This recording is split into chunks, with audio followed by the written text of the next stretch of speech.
예, 입정 시간에는 명상종 울림에 생각을 모두 맡기고 집중합니다.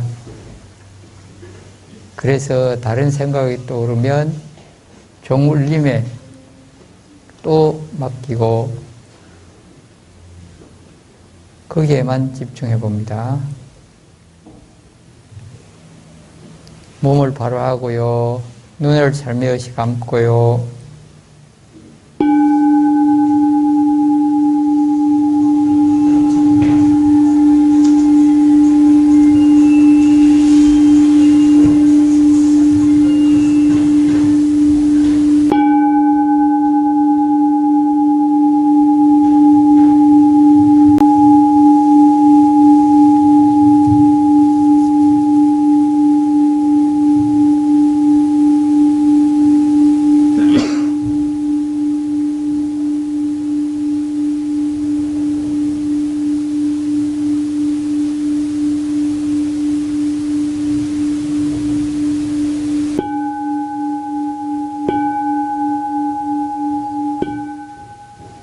예, 스님 봅니다.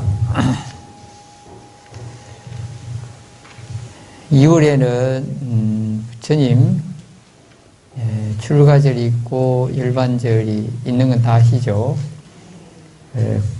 불교의 4대 명절이 언제죠?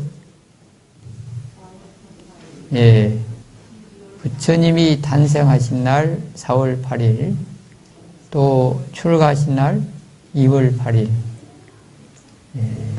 성도 깨달으신 날이 12월 8일, 열반, 이제 육신을 마감하신 날이 2월 15일입니다. 그래서 그 2대 명절이 2월에 다 있어요. 그래서 봄에 세 명절이 다 있고 깨달으신 날만 석 달인데요. 그래서 출가 제일에 여러분이 오면 그날도 법문도 하고 또 발언문도 할 겁니다. 하지만 오늘 한번 출가에 대해서 중요한 대목만 말씀드립니다. 거기에 법문 자료 출가 열반절 앞두고 그 다음부터 같이 한번 읽어봅니다. 출가를 간청하는 시타르타 태자에게 숫도다나 왕은 이 나라에는 엄연히 국법이 있다. 가업을 이을 자식도 없는 이에게 절대 출가를 허락할 수 없다. 제발 마음을 돌려 이 나라 이 가문을 생각해 다오. 네 소원은 무엇이든 다 들어줄 테니 출가하겠다는 말만은 말아다오. 이에 태자는 저희 4가지 소원을 들어주실 수 있다면 출가하지 않겠습니다. 아버지, 영원히 젊음을 누리며 늙지 않게 해 주십시오. 그러면 출가하지 않겠습니다. 아버지, 영원히 병들지 않고 건강하게 해 주십시오. 그러면 출가하지 않겠습니다. 아버지, 죽지 않고 영원히 살게 해 주십시오. 그러면 출가하지 않겠습니다. 아버지, 사랑하는 사람들과 영원히 이별하지 않게 해 주십시오. 그러면 출가하지 않겠습니다. 이런 고통을 2번 다시 겪지 않게 해 주실 수 있다면 출가하지 않겠습니다.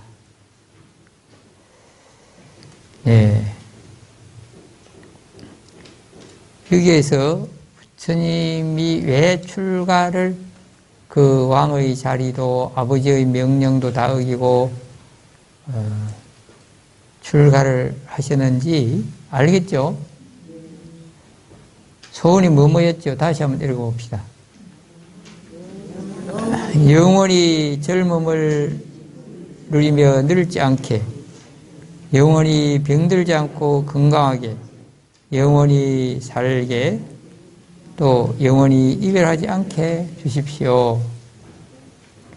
이런 원인데 사실은 부처님이 이런 원으로 출가 고행하셨고 또 도를 깨달으셨는데 그래도 지금 여기 앉아있는 여러분 그리고 유튜브 방송을 보시는 여러분 영원히 늙지 않습니까? 병들지 않습니까? 이별하지 않습니까? 합니다. 그런 부처님은 이런 소원을 이루어달라고 했는데 그럼 출가해서 이런 소원을 이루었습니까? 못 이루었습니까?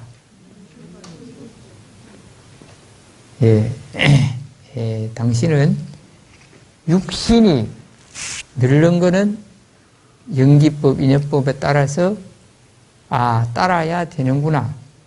이걸 벗어날 수는 없다고 최종적으로 깨달았어요. 그 다음 건강하게 병들지 않게 이건 살면서 마음이 괴롭지 않고 또 잔잔한 병은 없었지만 그러나 결국 나이가 들어서 늙고 쇠약한 병은 면할 수가 없습니다. 그리고 육신은 부처님 열반에 드시기 전에도 어떤 음식을 잘못 드시고 병이 나시기도 했어요. 그러나 그거는 육신의 병은 또 없앨 수도 없었습니다. 그리고 영원히 살게 해주십시오. 영원히 살게 해달라. 그렇게 죽지 않고 영원히 살겠습니다. 그러기 위해서 나는 그 길을 찾기 위해서 그걸 해결하기 위해서 출가하고 고행하고 그런 경지에 가겠습니다라고 출가를 하셨는데 이제 수행을 하셨어요. 그런데 육신은 결국 돌아가셨습니다. 그러면 이 네 가지 원을 못 이룬 거 아닌가 그렇게 생각할 수도 있죠. 그런데 이때는 이걸 꼭 죽지 않고 늙지 않고 병들지 않고 이별하지 않고 해야 되겠다라고 원을 세우고 출가하셨어요. 그런데 나중에 6년 동안 고행하고 또 궁궐에 있던 향락도 다 겪어봤고 6년 고행주의자들의 지도에 따라서 극기 몸을 막 배고픔, 더움 여러 가지 그 힘겨움을 다 겪는 극기를 다 하고 나서도 여기도 빠져서는 안 되고 또 향락에 빠져서는 안 된다는 걸 깨닫고 나중에는 고요히 건강을 유지하는 음식은 먹고 고요히 몸을 편안하게 하고 명상에 들어서 통찰 명상을 해서 내가 전생에 어떻게 살았고 금생에 어떻게 살았고 내생에 어떻게 되는가를 흔히 알고 그래 모든 사람들이 어떻게 생사하는가를 알고 또 자열이 생성주 개공하는 법칙도 알고 그런 걸 다 알고 또 나는 죽지 않겠다 했는데 이 우리의 마음이 육신으로부터 얽매이지 않고 나오고 죽고 병들매 얽매이지 않는 경지까지 갔어요. 그래서 육신은 가만히 보니까 이 자연의 이치가 모두가 다 서로 의존하고 항상 변화하고 살아있는 생명이 있는 것이나 생명이 없는 물질이나 다 그런 것이구나. 그걸 확연히 알았어요. 그러고 보니까 내가 육신이 죽지 않는다는 것은 이 진리를 모르는 착각이고 무지였구나. 단순한 바람이었구나. 그걸 알고 육신은 그 육신의 변화에 따라서 가는 것을 태연히 받아들이고 나는 이 육신의 죽음에 얽매이지 않고 영원히 맑고 편안하고 고요하고 또 다음 생을 육신을 잡을 수도 있고 안 잡을 수도 있고 육신으로 태어날 수도 있고 태어나지 안 할 수도 있는 그야말로 고요하고 평온하고 자유로운 경지에 갔다. 그게 열반해탈입니다. 그런 경지에까지 가셨어요. 그렇기 때문에 육신은 돌아가셨다. 그러나 그 마음이 그 육신의 나고 죽음에 얽매이지 않고 자유로워졌다. 그래서 나는 깨달았다. 붓다가 되었다. 이렇게 말씀하셨습니다.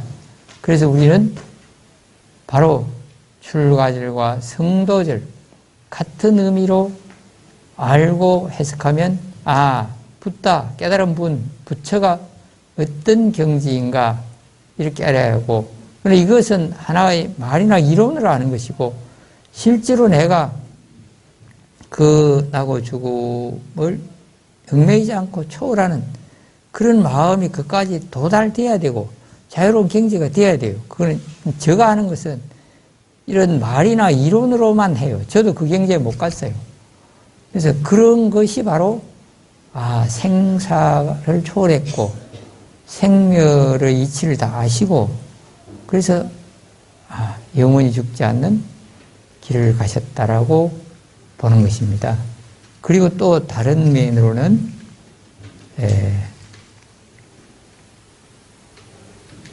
이런 부처님 말씀에 이런 게 있어요. 이제 부처님이 열반에 드시러 갈 때 오늘 출가, 성도, 열반 이야기가 다 나오네. 열반에 들어야 되겠다고 할 때 오랫동안 모시고 다닌 아난다 존자 그 스님 모습 조성해놨어요. 잘생기셨나요? 뭘 보고 잘생겼다 하는데요? 네. 이 아난존자가 오랫동안 모시고 다니고 법문을 계속 듣고 하셨어요. 그래서 이제 내가 이 육신의 인연, 이 세상 삶의 인연이 다 되었구나. 그래서 나는 열반의 경지. 지금 육신은 버리고 떠난다. 떠나야 되겠다라고 이제 예고, 내가 순수가 우리 사람들처럼이라면 내가 죽을 때 곧 됐다. 언제 죽는다. 그런 정도 말씀하신 거예요. 그랬더니 아난존자가 막 슬피 울면서 부처님이 가시면 우리는 누굴 믿고 의지합니까? 뭘 믿고 의지하고 살아갑니까? 이 많은 스님들의 질서를 어떻게 다 잡아서 이끌어 갑니까? 자기가 막 걱정이 태산 같아서 막 그렇게 울먹거리면서 여쭈었어요. 그때 부처님이 뭐라고 대답하셨죠? 자귀법기하라. 스스로를 믿고 의지하고 나의 가르침을 믿고 의지하라. 자귀, 스스로를 믿고 의지하라. 법기, 내 가르침을 믿고 의지하라. 그리고 그 가르침이 뭐냐? 연기법이다. 인연법이다 이 말이에요. 그래서 내 가르침을 믿고 의지하면 된다. 내가 없어도. 그리고 자기 스스로가 각자 수행을 잘하고 법을 의지하면 다 그 평온한 길, 깨달음의 길, 화합의 길 다 갈 수 있다. 그런 뜻으로 말씀하셨습니다. 그런데 그 부처님의 가르침을 믿고 의지하라. 또 계율을 스승으로 삼아라. 그런 말씀하셨어요. 그런데 그 가르침이 많이 있는데 그 중에 핵심이 바로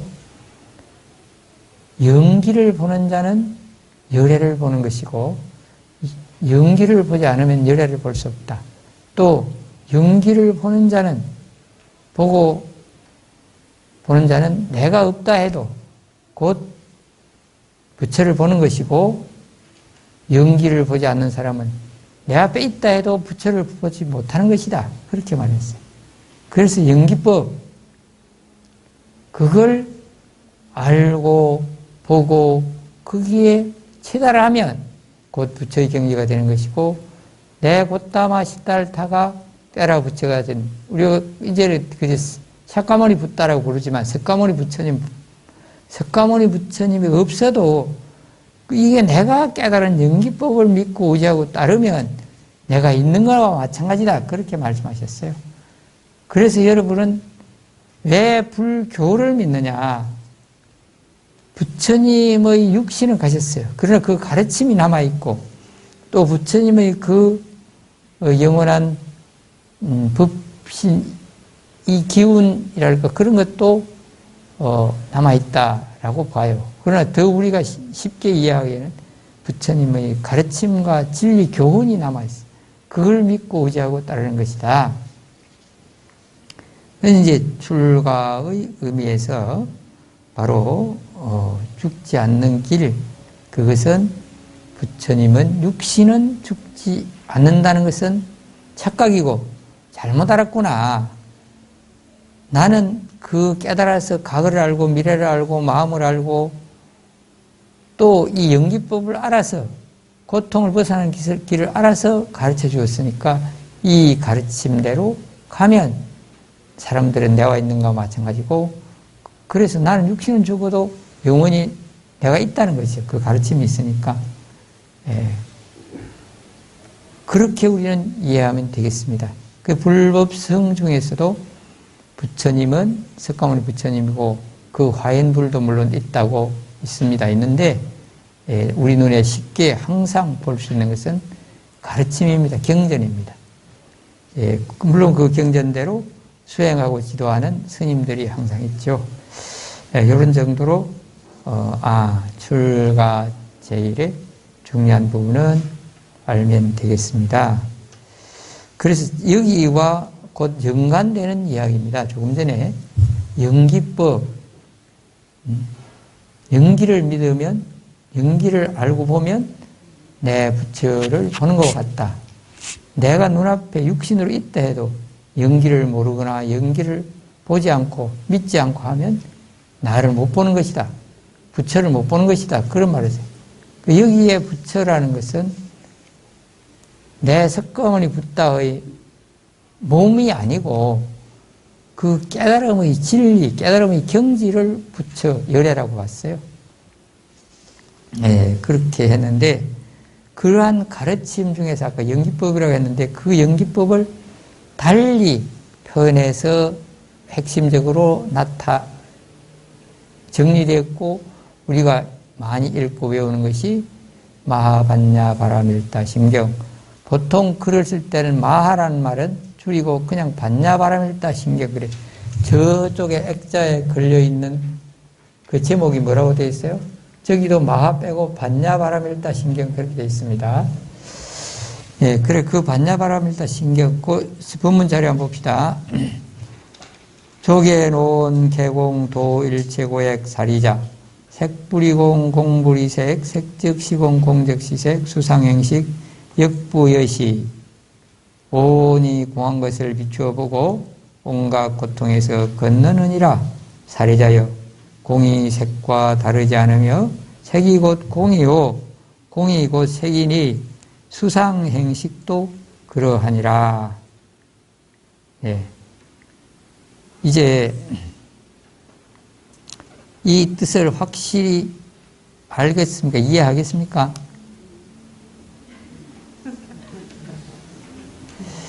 예, 아니요가 없고, 뭐, 웃는 분도 있고, 안 웃는 분도 있고, 그러네.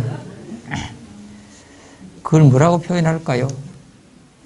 알 듯, 말 듯, 알 것 같기도 하고, 말하라 크면 어렵고, 그렇습니까?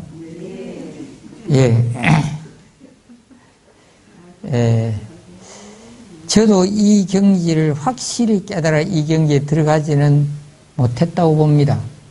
그러나 말이나 이론으로 가까이 근사치까지 설명은 해보겠습니다.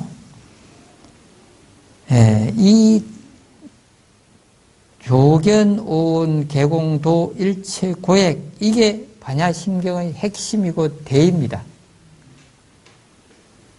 핵심이고 전체의 뜻이 여기다 들어있다 이 말입니다. 그걸 다시 설명해 가는 것이 바로 색적시공, 공적시공, 수상행식, 역부여시고 이걸 또 설명하는 것이 반입이 설신이도 없고 색상위촉도 쭉 가는 것입니다. 그래서 뒤에 반야바라밀다를 이제 3세의 모든 부처님도 이 반야바라밀다 의지해서 깨달음이 같다. 그런 거로 마무리되고 그 뒤에 이걸 정리한 주문이 가테 바라가테 바라성가테 보디스바.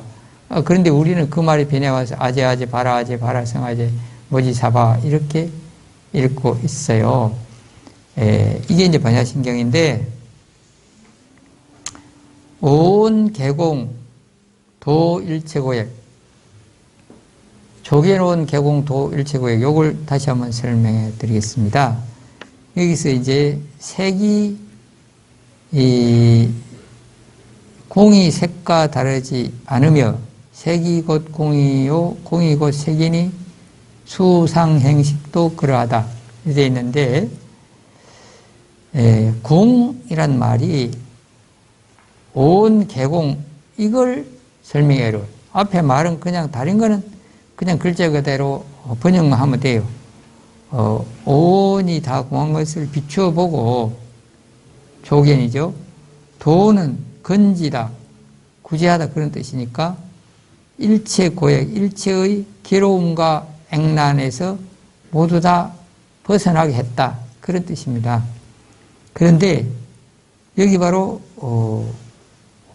공이란 말은 색은 우선 가장 가까이는 여기 색 수상행식에는 색은 나의 육체라고 보면 됩니다. 나의 몸뚱이 전체. 그 다음에 수, 느낌, 상, 상상, 행동, 식, 인식. 또 곡이 서로 연결해서 조금 다르게 해석하기도 해요. 그런데 그런 것이고, 더 폭넓게 하면 내 몸뚱이 밖에 있는 물질을 색이라고도 한다 하는데 설명이 많아지고요. 우선 이 공에 대해서는 빌공인데 비었다라고 끝나는 게 아니고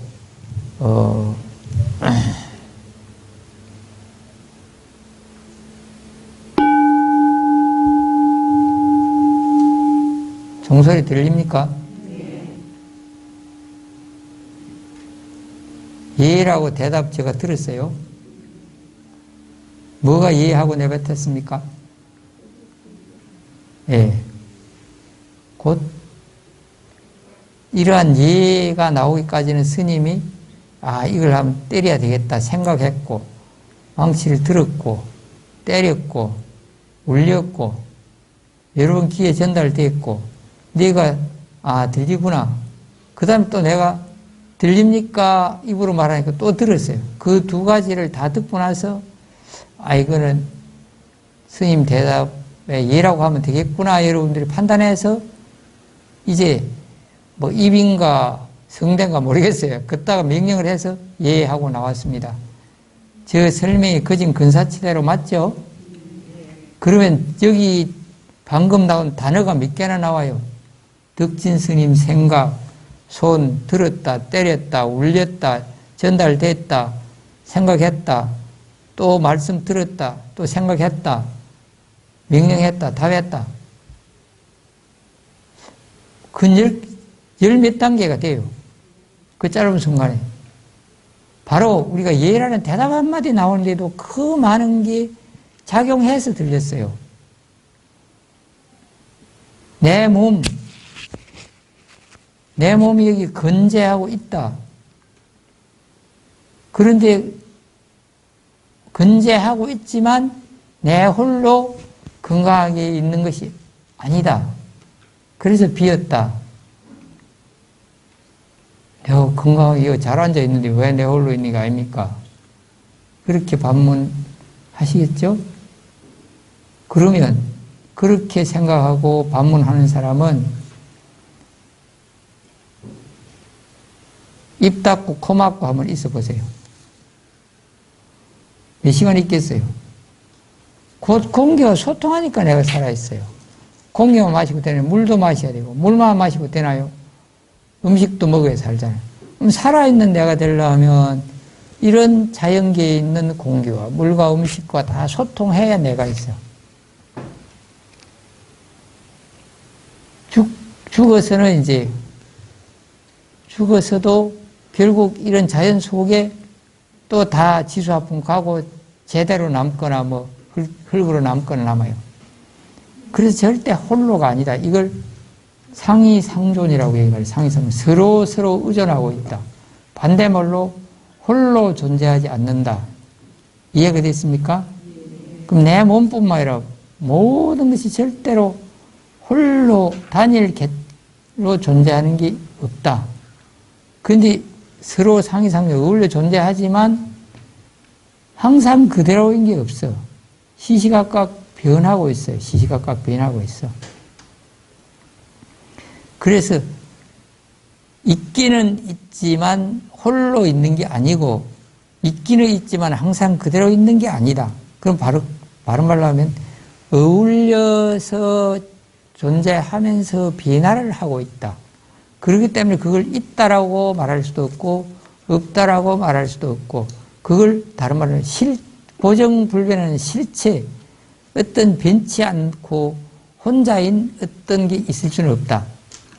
그렇기 때문에 이걸 그냥 공이라고 말했다. 조금 이해가 됩니까? 예. 있다 해도 틀리고 없다 해도 틀리니까 서로 의존하고 항상 변화하는 게 있을 뿐이다. 고정불변하는 고립독존하고 고정불변하는 것은 없다. 이 말을 그냥 간단히 표현해요. 인도 발음에 휴냐라고 했는데 그걸 중국 스님들이 공 이렇게 말했어요. 공. 예. 그걸 이제 풀었으면서 무와 무상 그렇게 말했어요. 더 풀었으면 재범무와 또는 재행무상 이렇게 풀었어요. 그게 재범무화와 재행무상의 줄임말이 공이라고 보면 이해가 쉽습니다. 이해가 좀 됩니까? 그러니까 이제 우리 육신이 그런 것이고 육신이 혼자인 여기서는 더 쉽게 설명이 돼요. 색수상행식도 그렇다 이 말은 내 물질적인 몸뚱이만 그런 게 아니고 정신과 생각으로 일어나는 생각이든지 상상이든지 인식이든지 행동이든지 다 몸과 더불어서 있는 것이지 몸 죽고 나면 상상도 인식도 행동도 할 수 있을까요? 없을까요? 없지요. 그러니까 몸과 함께 서로 작용하는 기라. 그래서 조금 전에 이게 귀로 인식하니까 입이 했다 대답했어요. 그래서 서로 같이 연계적으로 되지 홀로 되는 게 아니다. 그리고 항상 변한다. 근데 이 종소리도 지금 내가 때리니까 이게 들리는데 어떤 사람이 와서 막 힘껏 꽉 때려봐. 여러분들이 그때는 귀를 막고 싶을 거야 아마. 귀를 막고 싶은 정도가 아니고 성질이 급한 사람 같으면 왜 이래 하고 가음도 지를 거야 아마. 그러니까 상황에 따라 달라요. 언제든지 변해. 그걸 우리가 공이라고 말한다. 여러분들이 매일같이 반야신경을 읽고 외우니까 이런 뜻은 알기는 아는데 집에 가서 아들이 묻고 며느리가 물어보면 뭐라고 대답해요? 그러니까 오늘 내가 설명한 정도는 대답해 줘야 반야신경이 그런 것이구나. 그래 안 하면 아이고 우리 어머니는 뭐 뜻도 모르고 뭐 그냥 스님 따라서 그냥 종이농 개홍도 일체고에 그냥 줄줄줄 얘기나 하고만 무슨 뜻인지도 모르고 무슨 말인지도 모르고 하고만 그렇게 되는 거하고 이렇게 딱 이해하고 하는 거하고 어떤 쪽이 좋아요? 예. 그런 기다. 그래서 여기는 좀 더 쉽게 또 다른 예를 들어놨어요. 우리가 먹는 밀감, 밀감이라도 좋고 김치라도 좋아요. 김치. 매일같이 김치 먹죠. 김치 먹는데 이제 배고플 때 먹는 김치하고 배부를 때 먹는 김치하고 맛이 같아요? 달라요? 그럼 밥하고 같이 먹는 김치하고 밥 없이 김치 먹는 거하고 맛이 같아요, 달라요? 다릅니다. 그런데 또 김치인데 이 집 김치하고 저 집 김치하고 맛이 또 달라. 꼭 같을 수가 없어. 그런데 이제 김장김치도 겨울에 먹을 때하고 요즘 늦봄에 먹을 때하고 맛이 같아요, 달라요? 다르지요? 그러니까 우리가 또 똑같은 김장김치라도 배고플 때 먹는 거하고 배부를 때 먹는 거 맛이 또 다르게 느끼고, 그 다음에 밥하고 먹는 거하고 그냥 김치 먹는 맛이 또 달라요. 김치는 똑같지만 우리가 느끼는 게 다르다 이 말입니다.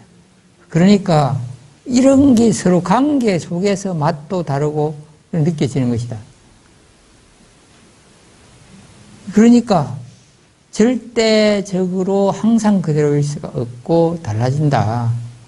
또 물질이 그런 것처럼 같은 물질이라도 내 느낌에 따라서 다르다. 그래요. 예, 바로 이렇게 같은 맛, 같은 물질이라도 내 상황에 따라서, 내 느낌에 따라 또 다르다. 그러니까 이게 바로 항상 변화한다. 절대적으로 고립독존하는 실체가 없다. 이게 공이라. 그러니까 우리의 몸도 느낌도 생각도 행동도 인식도 다 그렇다. 그럼 그렇게 인식하고 알 수 있는 밖에 있는 물질들도 다 그렇다. 이게 반야신경의 도리인데요. 그럼 그런 거지. 그것 때문에 우리가 마음이 편고 안 편고 괴로움에서 벗어나고 안 벗어나고 무슨 상관이 있느냐. 바로 그렇다는 걸 알면 지금 쓴맛이 있다 해도 이거 내 주관에 의해서 쓸 수도 있고 지금 화가 난데도 내 주관적 생각에 화가 날 수도 있고 또 객관적으로 그렇다 해도 다음에는 안 그럴 거야. 이렇게 좋게 생각해 버리면 걱정이 덜 되는데 아니 저놈 내한테 대들고 불쾌하게 하는데 항상 대할 때마다 저놈이 저러면 나는 어떻게 살까? 도망가든지 버릇을 고치든지 해야 되겠다. 어떻게 하면 고칠까? 그렇게 하면 자꾸 고민이 생기죠. 그런데 아니야 오늘 그랬지만 내일은 안 그럴 거야. 아니 저렇게 했지만 내가 더 친절하게 더 잘 대하면 안 그럴 거야. 이렇게 달라진다고 생각하면 괴로움이 덜 하겠죠. 바로 이런 이야기를 하는 것은 이러한 진리대로 가는 것에 내가 생각과 마음과 행동이 따라가고 동화되라. 그래야 괴로움이 덜하고 괴로움이 없어지는 것이고 괴로움을 안 만드는 것이고 그런 뜻입니다. 이해가 됐나요? 그래서 오늘 반야심경의 중요한 대목은 이런 것이다. 그래서 이걸 다 알고 그냥 괴로움이나 생사에서도 초월해버린 경지, 그게 안욕따라 삼약삼보리. 그러니까 최상의 깨달음, 우리 7페이지에 우리가 읽은 반야심경은 최상의 깨달음의 경지에 갔다 그랬어요. 그걸 인도 말로는 안욕따라 삼약삼보리라고 했다. 여기까지만 하겠습니다. 그래서 오늘은 출가제일부처님이 노병사를 벗어나는 길을 찾겠다고 출가를 하셨고 그 벗어나는 길을 찾았다는 것이 깨달음인데 그게 바로 연기법, 공의 이치를 알았다. 그걸 우리가 이해하고 따라갈 때 괴로움 없고 다툼 없고 고요하고 평안하고 행복하고 평화로운 것이다. 그렇게 결론 지는 것입니다.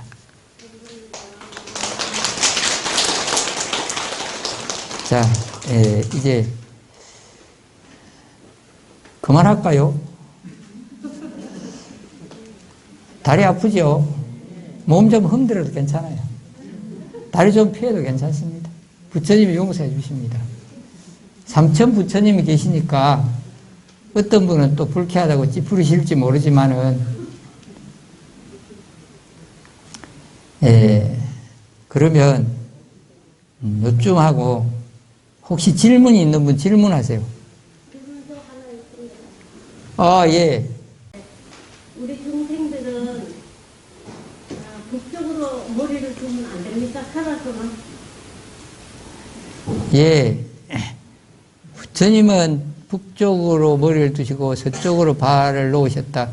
굉장히 그런 대목이 있는가 전 자세히 기억이 안 나는데요. 어쨌든 질문은 그게 중요한 게 아니고 우리는 북쪽으로 머리를 두면 안 됩니까? 살아있을 때. 관계없습니다. 관계없어요.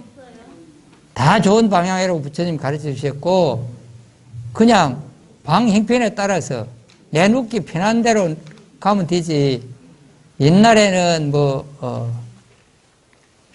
머리를 어떤 방향으로 두지만 어떤 말 그런 것은 출입문 쪽으로 또는 바람이 많이 들어오는 쪽으로 머리를 두면 춥거나 감기가 들 확률이 있겠죠.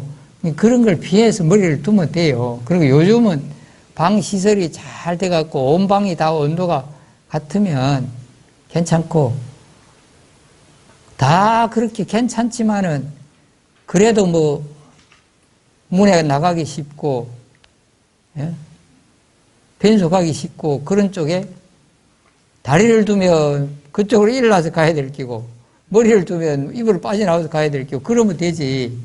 그거 어떤 방향으로 머리를 둬야 된다, 발을 된다 그것까지 생각하지 마십시오. 그런 것까지 찾는 것이 번거로움이고 자기를 괴롭히는 것입니다.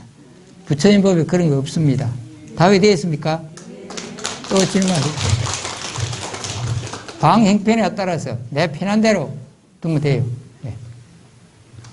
예. 예. 아제아제 바라 승아제 모지사바 뜻이 뭡니까? 질문 하나. 왜 반야신경을 말미에 끝에 있습니까? 그 두 가지를 물었습니다. 예. 그것은 아제아제 바라 승아제 모지사바 이거는 그 반야심경의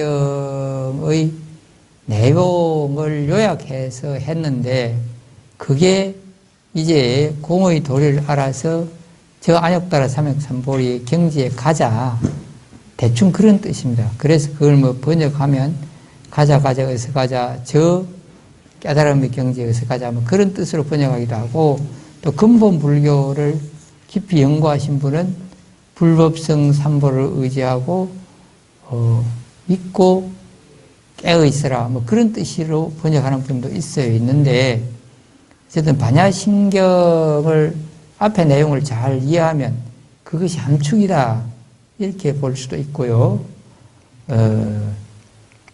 또한 다른 면으로는 앞에는 이해하도록 설명을 했고 뒤에 거는 자꾸 이해나 그런 걸 떠나서 그냥 그 반야심경을 몰입 집중 아제 바라 승아제 모지사바 거기만 계속 거기만 생각이 다 몰입되어서 다른 생각이 다 없어지면 그 경지 고요하고 평온한 안욕따라의 경지에 갈 수 있다 그런 의미도 있어요. 그래서 시대신주 가장 신비롭고 시대명주 가장 밝고 시무등등주 가장 높고 시무등등주 이와 비교할 게 없는 주문이다. 거기 설명이 있잖아요. 주문의 뜻이 뭐냐? 가장 밝고 가장 신비롭고 또한 대등하게 견줄 것이 없고 그런 주문인데 그렇게 이건 좋다는 뜻만 있지 바로 그 깨달음의 경지에 어서 가자 그런 뜻이다. 그래 어서 가자라는 생각에만 몰입되면 가는 지름길이다. 앞에 여러 가지 무와 무상이고 어울려 변하고 그런 것 굳이 다 안 알아도 된다. 그런 도리에 바로 진입할 수 있는 것이 이걸 읽고 해서 거기에 고요한 산매에 들어가면 결국 그게 되는 겁니다. 아셨어요? 네. 왜 뒤에 두느냐? 뒤에 두는 것은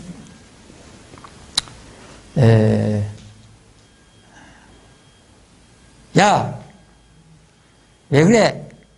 그리 탁 해놓고 뭐 내가 너한테 그러는 것은 이런 것 때문에 그렇다든지 네 말로 안 들어서 그렇다든지 와서 반갑다고 그렇다든지 뒤에 설명하는 수도 있고 앞에 설명 다 하고 이렇게 해 라고 뒤에 결론을 붙일 수도 있어요. 그런데 관행적으로 대부분 경전들이 앞에 이걸 현교라고 그래요. 뜻이 나타나게 한 이해하게 하는 글이 먼저 나오고 밀교 그 뜻을 드러내지 않고 하는 주문이 뒤에 나오고 있어요. 그런 관행이 아닌가. 그리고 뭐 대성불교 운동이 일어나면서 이렇게 엮어지지 않았나 그렇게 추정하고 합니다. 그래서 뜻은 설명한 대로고 그 뒤에 두는 것은 관행적으로 그 앞에 설명문을 먼저 하고 뒤에 주문을 두고 있다. 다른 경도 그런 게 들어 있습니다. 그렇게 이야기